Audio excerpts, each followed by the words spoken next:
Psicólogos en el mundo real, un podcast de psicología para psicólogos con los pies en la tierra.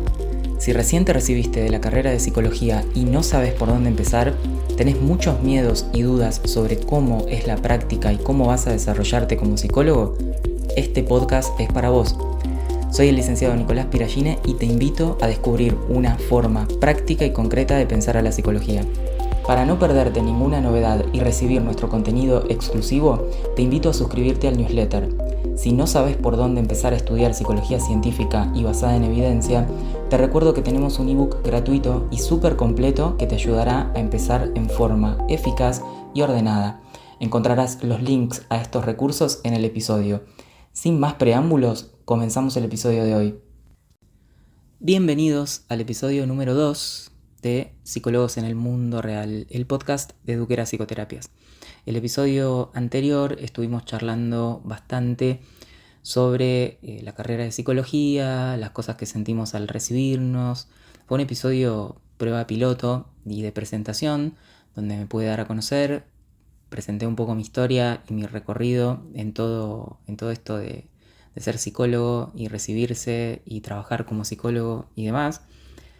Y el episodio de hoy quería abordar un tema muy importante, crucial, y de hecho que sin abordar bien ese tema es difícil pensar a la psicología, a la disciplina y en realidad a cualquier disciplina, que es la definición de la disciplina.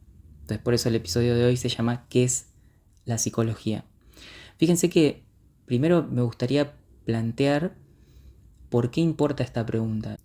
Porque fíjense, uno en general cuando está empezando en una disciplina, al principio se fascina con cualquier cosa, ¿no?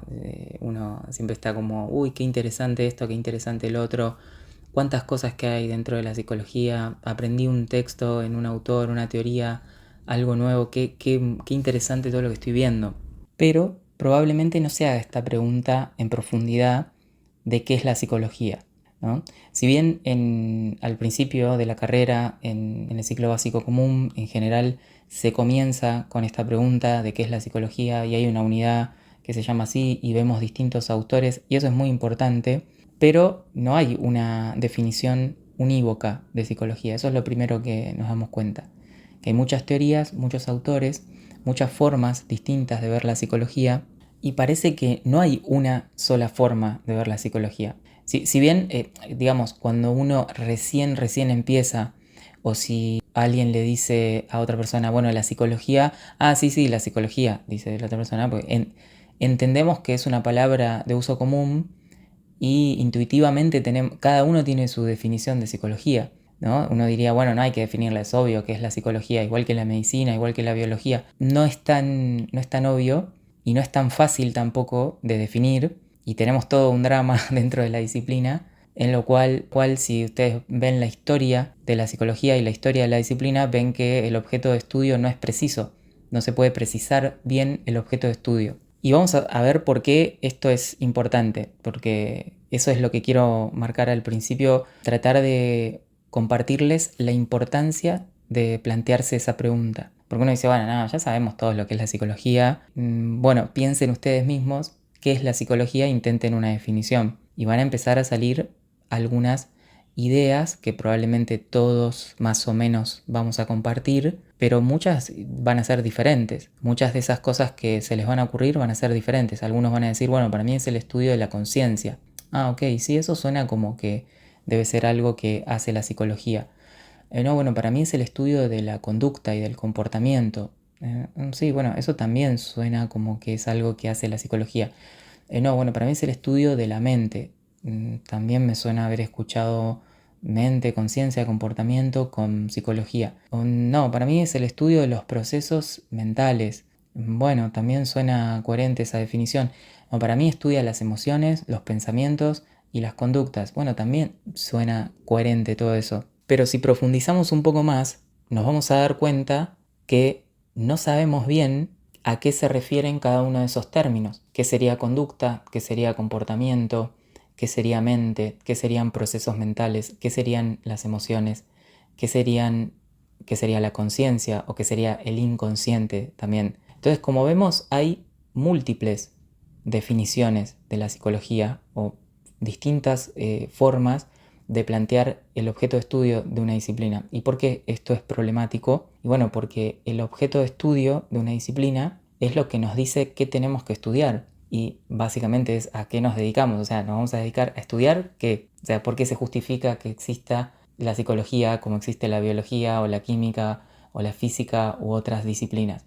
Y bueno, porque la psicología estudia algo, ahora vamos a tratar de precisarlo un poco mejor, porque no hay acuerdo, y ese es un problema grande de la disciplina, pero tiene que estudiar evidentemente algo que justifique su existencia separada de otras disciplinas. Y el psicólogo debería saber qué es lo que estudia, debería poder precisarlo. Y esto no solamente con fines académicos, sino con fines prácticos, porque si yo no sé qué estudia mi disciplina, no sé qué tengo que observar, no sé cómo observar los fenómenos, porque no tengo una definición de los fenómenos, entonces no los puedo observar, no los puedo delimitar, y mucho menos los voy a poder intervenir o voy a poder modificarlos, porque básicamente no sé qué tengo que ver, no sé cómo delimitar el fenómeno que veo. O sea, cuando uno adquiere una definición diferente, quiere una definición de objeto de estudio, una definición de objeto de estudio de la psicología en este caso, adquiere mayor claridad acerca de cómo observar esos fenómenos que son llamados psicológicos. Pero si yo no sé qué es lo psicológico, no lo puedo observar. Y al no poder observarlo, obviamente tampoco lo voy a poder intervenir. Pero bueno, eso es importante tenerlo en cuenta. Y esto es una dificultad histórica, no es algo por lo que tengamos que sentirnos mal, que uno dice, uy, la verdad que sí, nunca me puse a pensar el objeto de estudio de mi disciplina, no sé qué cosa estudiamos, hay una confusión tremenda con ese tema. Bueno, no es tu culpa, o sea, es parte de esta disciplina que no ha podido precisar, que es una ciencia joven todavía y no se ha podido precisar por completo el objeto de estudio.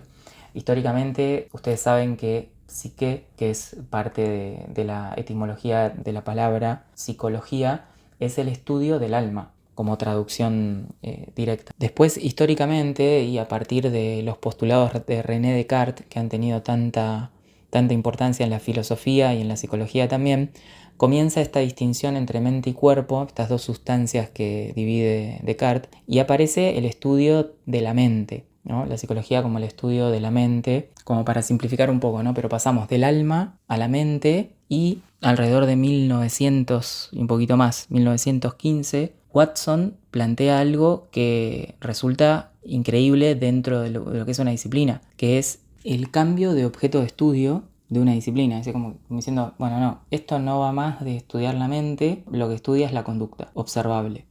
Entonces es como que todos, como estábamos estudiando el alma, la mente, los procesos mentales.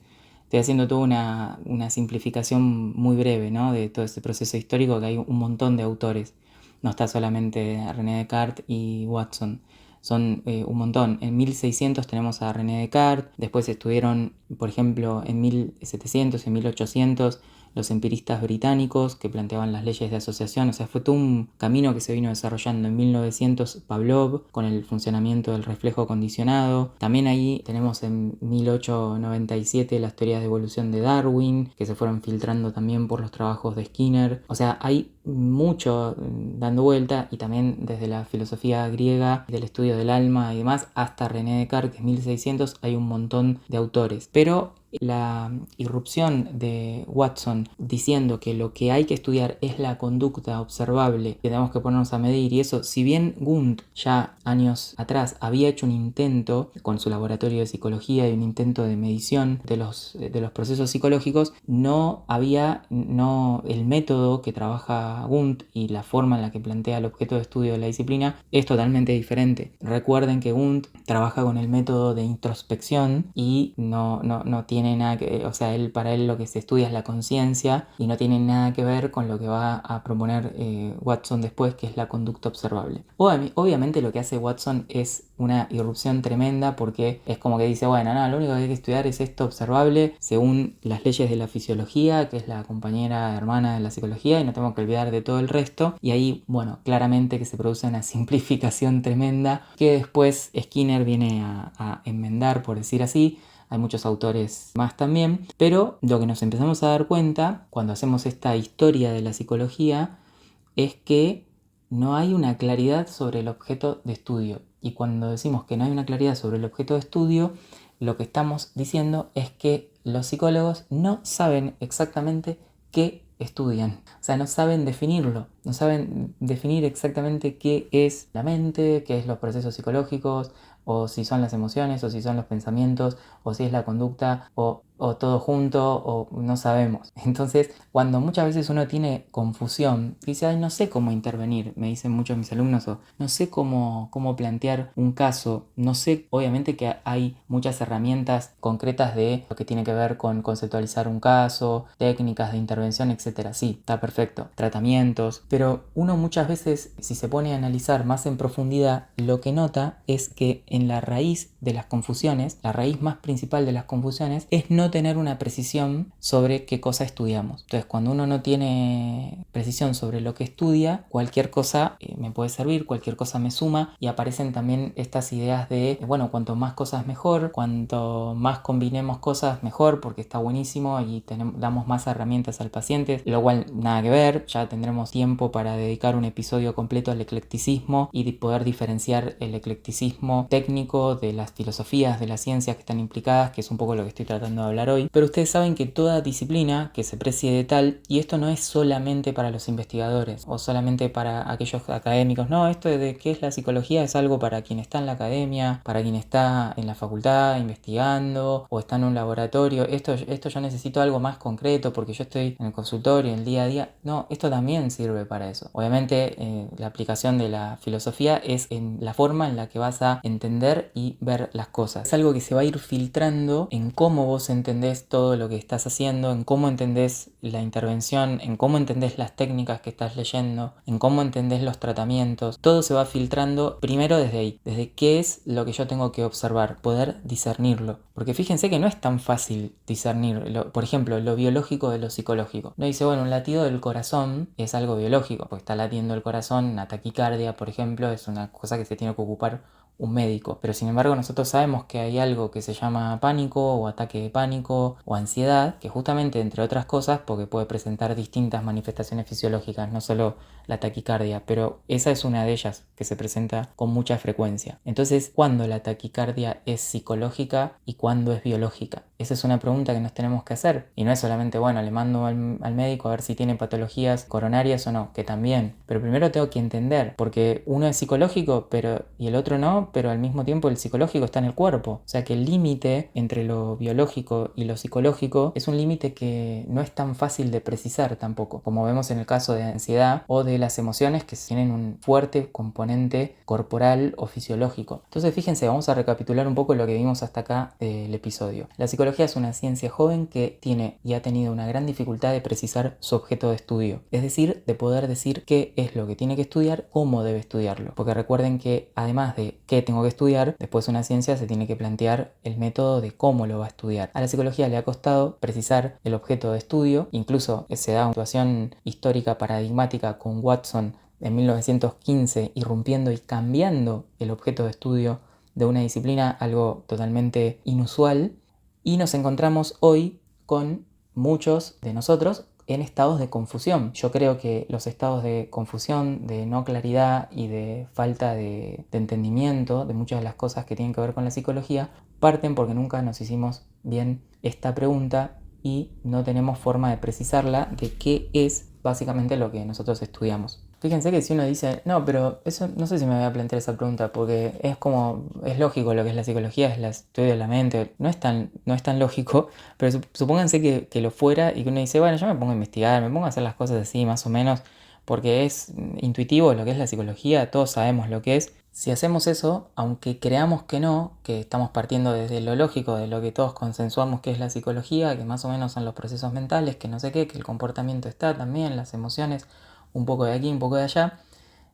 podemos creer que estamos teniendo claridad sobre lo que hacemos, pero verdaderamente no, porque no tenemos una definición clara de ninguno de esos conceptos. Entonces, ¿qué es lo que pasa después cuando estamos en la práctica?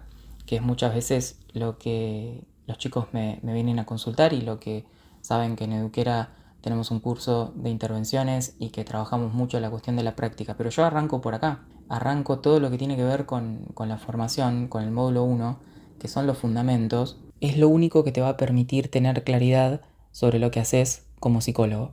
Es en ese momento que te planteas esa pregunta y que la definís de una manera, porque como veíamos hay muchas formas de definir a la psicología y muchas formas de plantear el objeto de estudio y por tanto el método y por tanto todo lo que vamos a hacer. O sea, el punto de partida va a derivar en qué tenemos que estudiar, cómo va a haber que estudiarlo, así lo van a tener que estudiar los que son investigadores, pero de los investigadores van a derivar determinados conocimientos que los que estamos en el campo aplicado, en la clínica, vamos a tener que aplicar y todo tiene que estar todo perfectamente en coherencia con ese objeto de estudio planteado y luego cuando tenemos un paciente enfrente también tenemos que tener esa coherencia al observar los fenómenos. Ahora voy a plantear una definición posible, la que usamos en el curso y probablemente la definición que tiene más aplicación práctica a mi entender para un psicólogo, que es la definición de la psicología como ciencia que estudia la conducta, pero la conducta entendida en una forma amplia. ¿Qué quiere decir entendida en una forma amplia? Bueno, quiere decir no entenderla solamente como la conducta motora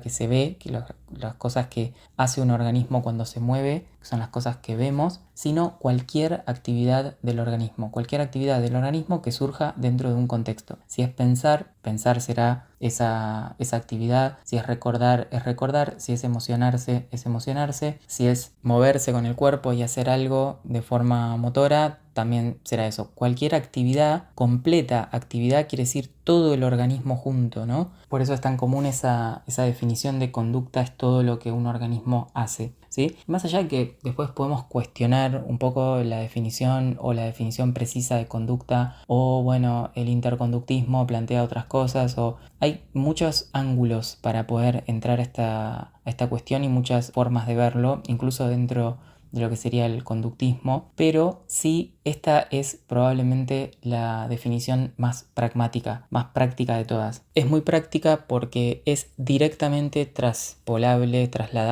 a la práctica clínica o a la aplicación, porque yo puedo estar observando a un paciente y también escuchando lo que él reporta, quiero decir, lo que él reporta como lo que conocemos como emociones, pensamientos, cosas que yo no puedo ver, pero que él me las puede reportar y las puedo combinar además y relacionar con otra parte muy importante de esta definición de conducta, que es la actividad global completa de un organismo dentro de un contexto. Esto es muy importante porque tengan en cuenta que antiguamente se creía que la conducta venía de dentro, o sea, de dentro de la mente, y que la mente, esto muy basado en lo de René Descartes que hablábamos hace un rato, que la mente dirigía al cuerpo y entonces desde adentro hacia afuera se generaba la conducta. Y noten una cosa, si la conducta se genera desde adentro y hacia afuera por una entidad interna que luego la genera hacia lo externo, hacia afuera, el contexto no importa. ¿Se entiende? O sea, el contexto no importa. Si la conducta se genera desde adentro,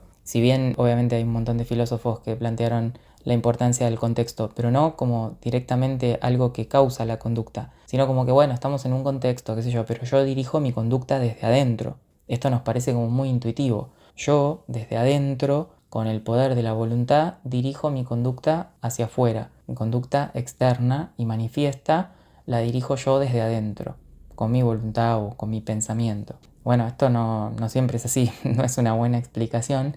Y obviamente que si yo tengo esa explicación para intervenir luego con un paciente, las cosas no van a funcionar. Entonces fíjense cómo en algo tan sencillo como eso, como esa comprensión tan clásica, tan típica que tenemos de que la conducta se genera desde adentro y por mis pensamientos yo la dirijo y la manifiesto hacia afuera, si un psicólogo tiene esa idea, que por cierto la tienen un montón de psicólogos, ya está un poco complicado para intervenir y para entender un caso, porque no siempre la conducta, no siempre la actividad de un organismo funciona así. No siempre, no está pasando eso muchas veces. Entonces acá vemos cómo los fundamentos repercuten en la práctica. Si yo no puedo ver estas cosas, no me las puedo plantear, no puedo comprender exactamente qué es lo que estudiamos, qué es lo que debería estar observando, qué es lo psicológico que debería estar observando, no lo voy a poder ver, básicamente, y me voy a basar en, no es que no voy a tener ninguna definición de lo psicológico, sí la voy a tener, pero no me doy cuenta.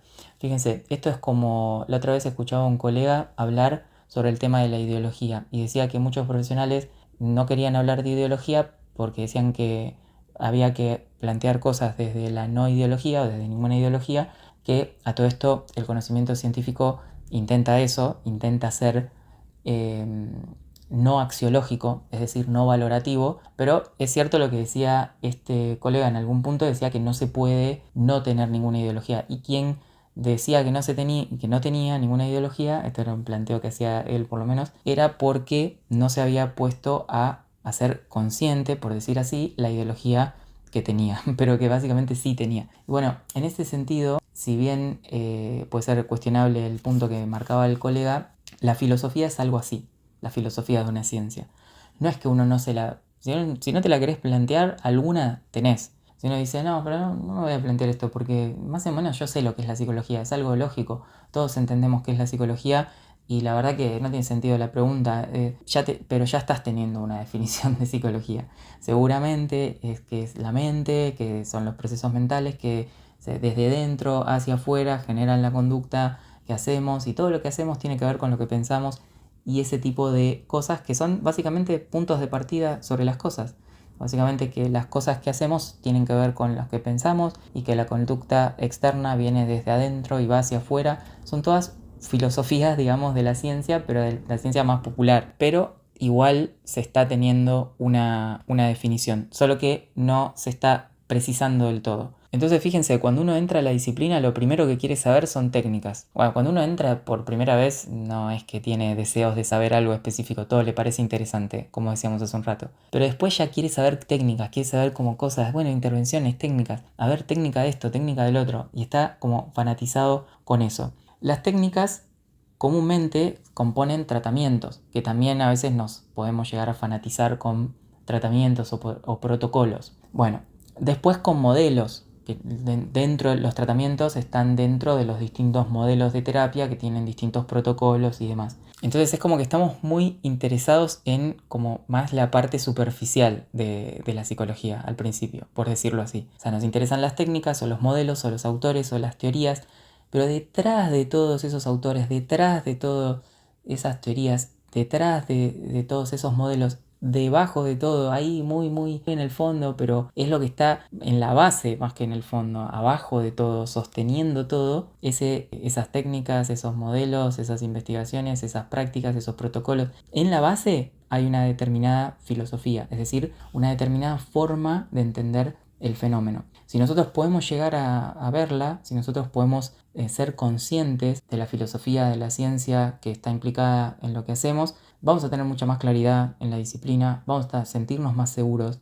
La seguridad muchas veces viene de ahí, no solamente de la cuestión técnica. La cuestión técnica también, cuando sé una técnica y cuando tengo mucha práctica de muchos años, y bueno, la práctica solo me va dando la confianza. Pero cuando estoy empezando, lo que me da la confianza es tener unos buenos fundamentos conceptuales de qué es lo que estoy haciendo, qué es lo que hace un psicólogo, qué es lo que estudio. Porque si no lo sé precisar bien y no queremos decir, no, estudia el trastorno de pánico, estudia los ataques de pánico. No, pero eso es la forma que tenemos de llamar un determinado fenómeno que es psicológico, pero yo quiero saber qué es específicamente ese fenómeno, de qué se trataría ese fenómeno que llamamos pánico o depresión. Entonces voy como trabajando, como tratando de quitarle el velo a las cosas, tratando de ver qué hay detrás de la depresión, de la palabra depresión, qué hay detrás de lo que dicen pánico, bueno, qué sería la respuesta de pánico, y me quedo con aquella actividad que hace un organismo en un contexto. Por ejemplo, en el caso del pánico, si bien los ataques de pánico después parecen gatillarse solos, digo parecen porque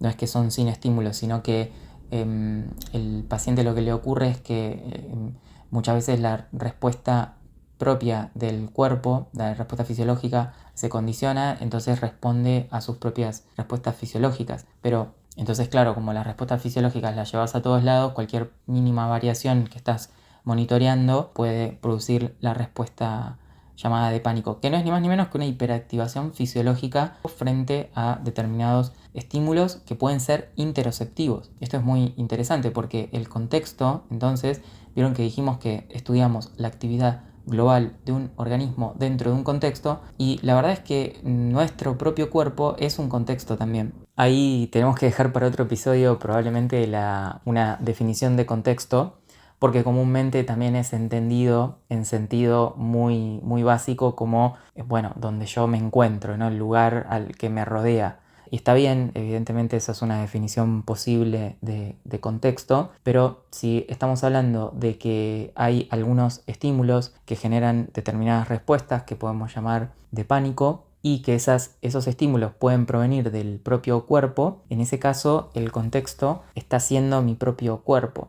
la fuente de los estímulos. Entonces, principalmente en psicología nos interesa el contexto como una definición más temporal que espacial, es decir, cuáles fenómenos o eventos vinieron primeros que otros fenómenos y cómo están relacionados esos primeros eventos con los eventos que siguieron. Eso es básicamente lo que más nos va a interesar, más que si está afuera o adentro o es un espacio o ese tipo de cosas que suelen ser la definición típica de contexto. Pero bueno, eso va para otro episodio seguramente. Entonces, fíjense, ¿qué le sucede a un profesional sin fundamentos conceptuales? Para que veamos a ver cómo esto nos puede ser útil. Porque la verdad es que tiene que servir estas cosas, ¿no? No tiene que ser algo que uno solamente porque me gusta la filosofía, sino que tiene que ser algo que en algún punto sea aplicable. Y la filosofía como punto de partida te dice para dónde ir, qué es lo que estás haciendo y para qué, básicamente cuáles son los fundamentos justamente de lo que estás haciendo. Y bueno, es algo relevante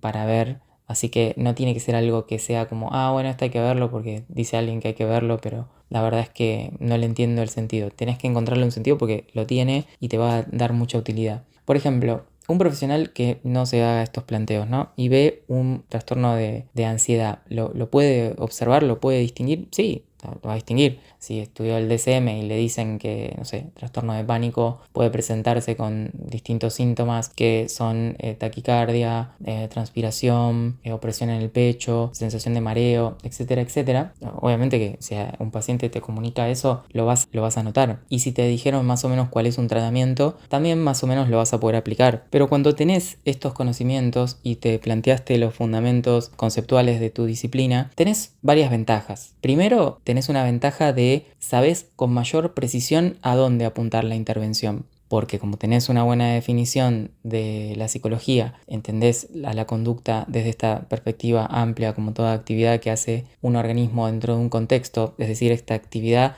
relacional que tiene un organismo con un contexto determinado, esa es la conducta, la relación entre un organismo y el contexto donde se halla. Si nosotros podemos ver con mayor precisión cada una de estas manifestaciones y respecto de qué estímulos específicos se gatilla, podemos apuntar mejor la intervención para ese paciente. Y luego, que tal vez es lo más importante también, que si surge un problema y algo sale mal, por ejemplo, a mí me enseñaron que el trastorno de pánico se ve así, yo ya lo vi, lo reconocí y me enseñaron que tengo que aplicar este protocolo de pánico y lo estoy empezando a aplicar, pero algo no funcionó. ¿Qué pasó? No sé. Ahí ya no lo puedo explicar. Fíjense que es muy, muy loco eso, pero no sé exactamente. Bueno, puede ser esto, puede ser lo otro, puede ser que el paciente, como se dice a veces, puede ser que tenga un trastorno de personalidad, puede ser que no sea pánico eso que está pasando, puede ser, pero exactamente no lo puedo distinguir. ¿Y por qué pasa que no lo puedo distinguir? Y porque yo tengo un conocimiento muy limitado de los fenómenos psicológicos. En ese caso tengo el conocimiento de lo que es un trastorno de pánico y de una serie de intervenciones o de un protocolo. Y no tengo ningún conocimiento más, porque no profundicé mucho más que eso. Entonces, ¿qué pasa? Dentro de toda esa compleja manifestación que es el trastorno de pánico, que es una compleja cantidad de estímulos y respuestas fisiológicas, de pensamiento, cosas que piensa el paciente, interoceptivas, de su fisiología, no puedo separar, no puedo fraccionar las respuestas, no puedo discernir los estímulos, no puedo discernir las respuestas, no puedo especificar bien la conducta y la respuesta que tiene mi paciente, porque no lo veo, porque sencillamente no tengo una definición de qué es lo psicológico. No tengo esa definición de la conducta como la relación entre un organismo y su ambiente. No puedo precisar cuáles son los estímulos, cuáles son las respuestas. No puedo discernirlo. Y entonces cuando ocurre un problema en el tratamiento, no sé por qué funciona el tratamiento tampoco, y cuando ocurre un problema y las cosas no están avanzando y el paciente no está mejorando, no puedo identificar qué es lo que falló en todo ese proceso. Porque sencillamente no lo veo. Entonces como no lo veo, no puedo emitir un juicio juicio sobre aquello que está pasando, no lo puedo discernir, no lo puedo comprender y quedo muy perdido. Me dice, bueno,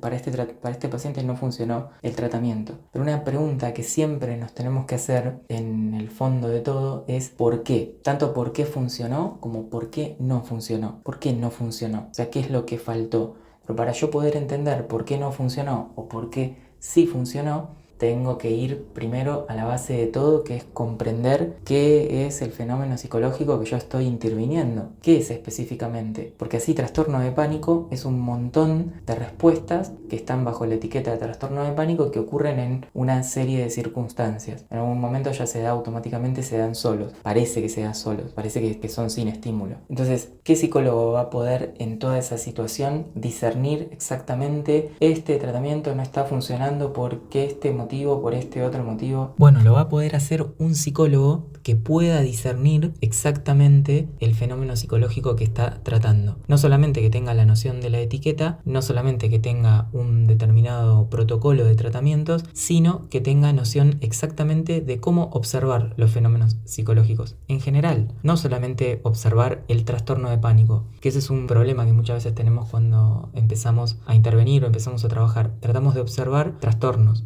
que no está mal, es una forma de diagnosticar, pero aquello que nos va a dar más precisión, nos va a dar una precisión casi quirúrgica, por decirlo así, es poder ir bien a lo chiquitito de los estímulos, de las respuestas que se están produciendo en nuestro paciente en particular. Pero para eso tengo que tener la noción de conducta como relación entre un organismo y un contexto, etcétera, etcétera, todo lo que venimos hablando. Y como les decía, conducta entendida en su forma amplia, no solamente como una conducta motora. Y ese grado de comprensión y esa claridad en el momento de intervenir ocurre ¿cómo? ¿Cuándo empieza esa claridad? Cuando empezamos a entender exactamente cuál es nuestro objeto de estudio. Desde una perspectiva en particular, porque como les decía, hay muchas formas, históricamente ha sido muy diversa la manera en la que se planteó el objeto de estudio de la psicología. Yo les planteo una que es a partir del conductismo radical, que toman las terapias contextuales también. Hay un montón para hablar de eso, ¿no? Como lo estoy linkeando todo muy fácil, pero hay un montón para hablar sobre qué hace la terapia cognitivo-conductual, qué hacen las terapias contextuales, cómo se toma todo, pero básicamente la psicología basada en evidencia debería tener esto como objeto de estudio. Si bien hay algunas diferencias que podemos hacer entre lo que se consideraría psicología científica o el análisis de la conducta y la llamada psicología basada en evidencia, que es más la onda esta de hacer tratamientos protocolizados para determinados trastornos o determinadas problemáticas. Incluso está pasando lo mismo con el protocolo unificado de tratamiento para los trastornos emocionales de Barlow, que se presenta como una cuestión novedosa, excelente para tratar la ansiedad y la depresión. Los trastornos emocionales serían estos fenómenos donde están presentes síntomas de ansiedad y síntomas de depresión juntos, que básicamente eso puede ocurrir en cualquier caso de trastorno de ansiedad o depresión. Seguimos con esta tendencia más a basarnos en una intervención protocolizada, que no tiene nada de malo, pero que se basa en ciertas formas para investigar y en ciertos métodos que son estadísticos, que vamos a agrupar un conjunto de personas que tienen más o menos los mismos fenómenos, los vamos a someter a un tratamiento y vamos a ver qué pasa después de un tiempo. Y de nuevo, no tiene nada de malo eso. Lo que estamos tratando de hacer es ir un paso más allá, ir a esa intervención idiosincrática, personalizada, que ocurre en un paciente específico. Pero para poder ir a